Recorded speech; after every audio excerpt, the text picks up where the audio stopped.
Sa punto pong ito, kumuha naman tayo ng update hinggil sa isasagawang groundbreaking ng Bagong Pilipinas Cancer Care Center sa Pampanga.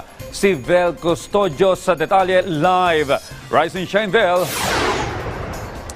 Rise and shine, Audrey. Patuloy ang pagpapalawak ng pamahalaan sa mga healthcare centers sa bansa. Dahil ngayong araw ang groundbreaking ng Bagong Pilipinas Cancer Care Center sa isang public hospital dito sa Pampanga.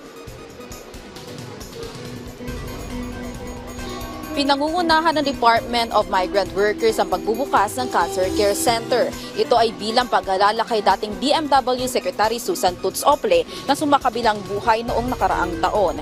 Magsisilbing itong extension ng ospital para matugunan ang dami ng pasyente.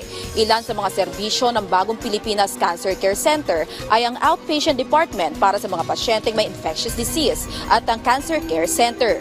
Pinondohan ito ng Department of Health sa ilalim ng Health Facility Enhancement Program. Matatanda ang itinaas ng Department of Budget and Management ng pondo para sa nasabing programa.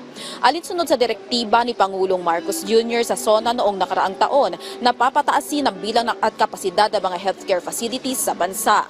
Dadalo sa groundbreaking ang nasa 200 overseas Filipino workers kasama ang kanilang pamilya, ilang opisyal mula sa DMW, DPWH, DOH, DSWD, OWA, PCSO, PGH, Local Government Unit at mga kaanak ng dating Secretary Susan Tutz Ople.